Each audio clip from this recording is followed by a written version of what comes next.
Imagine winning millions in the lottery overnight, enough to solve all your financial worries and live a life of luxury. That's what happened to Michael Carroll, a young man who found himself holding a golden ticket worth £9.7 million. But within a few years, that dream turned into a nightmare as the money vanished, leaving him back where he started, struggling with debt and instability. His story is a powerful reminder that financial success isn't just about how much money you have, it's about how you manage it. In this video, I'm going to share with you 5 simple yet powerful rules that can help you break free from the cycle of living paycheck to paycheck. These rules aren't just about saving more or spending less. They're about shifting your mindset and building habits that lead to lasting financial stability. Whether you're just starting out on your financial journey or looking for ways to improve your current situation, these tips will give you the tools you need to take control of your money. So, if you're tired of feeling like your paycheck disappears as soon as it arrives, make sure to subscribe to the channel and stay with me until the end. These insights could be the turning point in your financial life. Let's start with something fundamental yet often overlooked: understanding your income. This is the foundation of financial stability, and it's more than just knowing your salary. Take Lisa, for example, a graphic designer who loved her work but found herself constantly struggling to make ends meet. Every month, it felt like her money vanished as soon as it arrived. It wasn't until she took a closer look at her finances that she realized she didn't fully understand her income. Like many of us, Lisa had focused solely on her salary, overlooking other sources of income. When she started paying attention, she discovered more: freelance gigs, returns from investments, and even cashback rewards from her credit card. These weren't just minor extras, they were vital parts of her financial picture.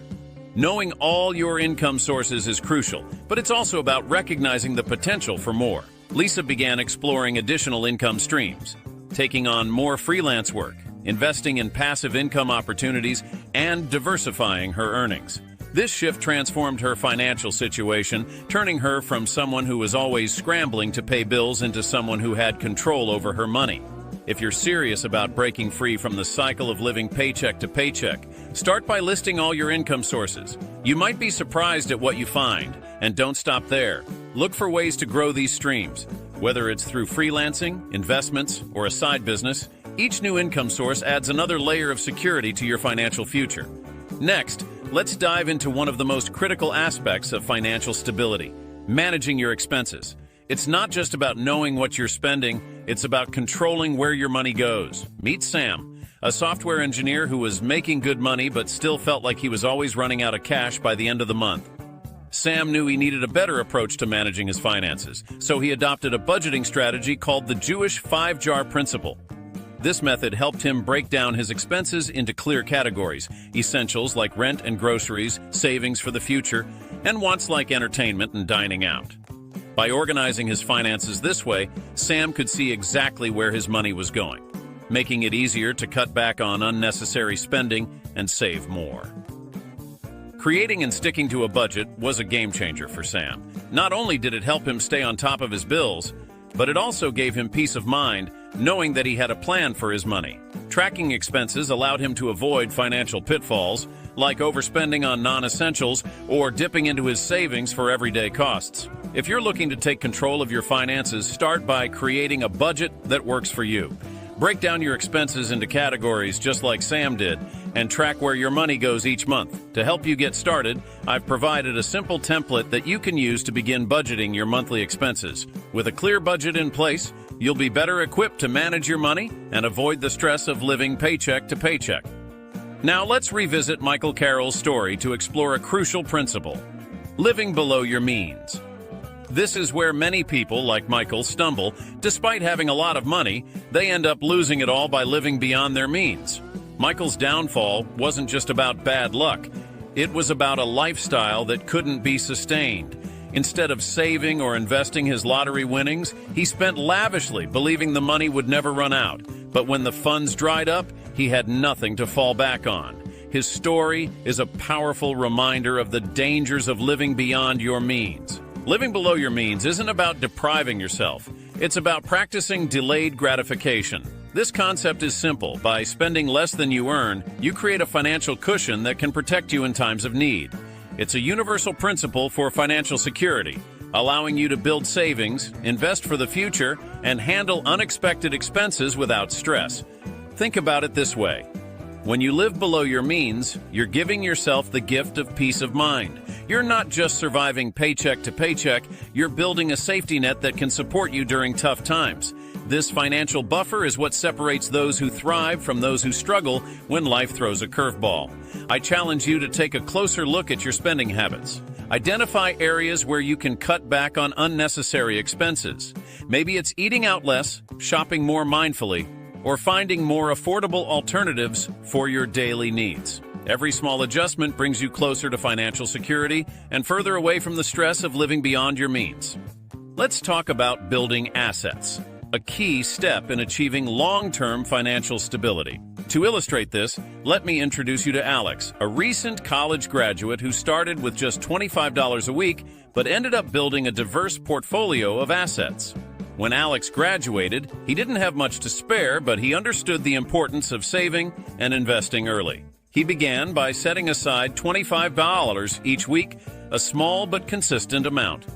Over time, this habit grew into something much more significant. Alex educated himself on what assets are, things like savings, investments, and real estate that can grow in value over time. He learned about the power of compound interest, which allows even small investments to grow substantially over the years. As Alex continued to save and invest, he didn't put all his eggs in one basket.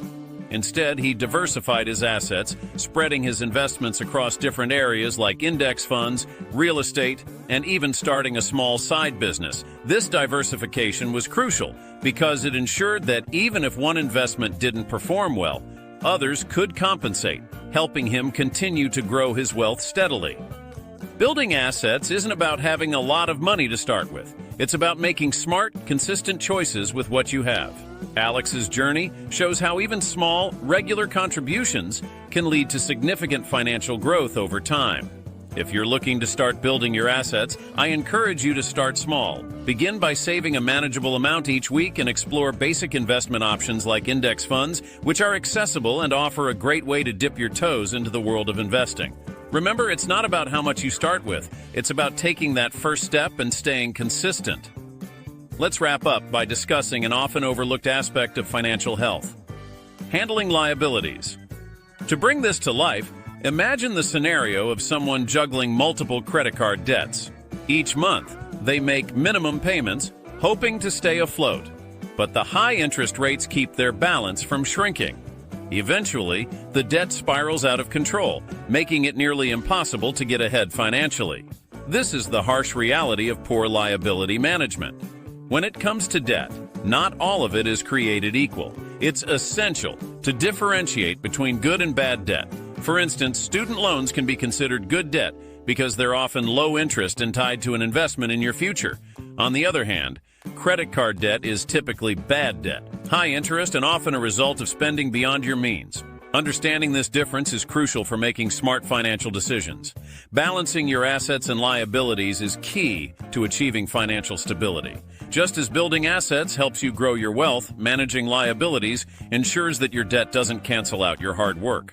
This balance is what keeps you from falling into the trap of living paycheck to paycheck despite having valuable assets. To avoid unnecessary debt, it's important to be mindful of your spending and only take on debt that serves a purpose, like investing in education or a home. For those who already have significant liabilities, managing them is critical. One effective strategy is the snowball method, where you focus on paying off your smallest debts first while making minimum payments on larger ones. This approach can build momentum and provide a psychological boost as you see debts disappear one by one. If you're struggling with liabilities, consider implementing a debt repayment strategy like the snowball method. It's a straightforward approach that can help you regain control of your finances and start moving toward a debt-free life. Remember, managing liabilities isn't just about reducing debt, it's about freeing up your resources to invest in a more secure and prosperous future. As we come to the end of this video, let's take a moment to recap the 5 essential financial literacy tips we've covered. First, we discussed the importance of understanding your income, knowing exactly where your money comes from, and exploring ways to increase it. Then we moved on to managing your expenses, where we learned how crucial it is to create and stick to a budget that works for you. We also explored the power of living below your means, ensuring that you spend less than you earn to build a financial buffer. Building assets came next, where we saw how even small, consistent investments can grow into significant wealth over time. Finally, we tackled the challenge of handling liabilities, emphasizing the importance of managing and reducing debt to protect your financial future. Remember, financial literacy is a journey, and these tips are just the beginning. By taking control of your finances, you can break free from the cycle of living paycheck to paycheck and start building a more secure and prosperous future. It's not about where you start, it's about the steps you take along the way. With the right knowledge and habits, anyone can master their money. If you found these tips helpful, I'd love to hear from you. Share your financial goals in the comments below, and let's start a conversation about how we can all improve our financial lives. Don't forget to subscribe to the channel for more valuable content, and be sure to check out the recommended follow-up video for even more financial advice. Thank you for watching and for being a part of this community. Stay connected, keep learning, and keep building that wealth.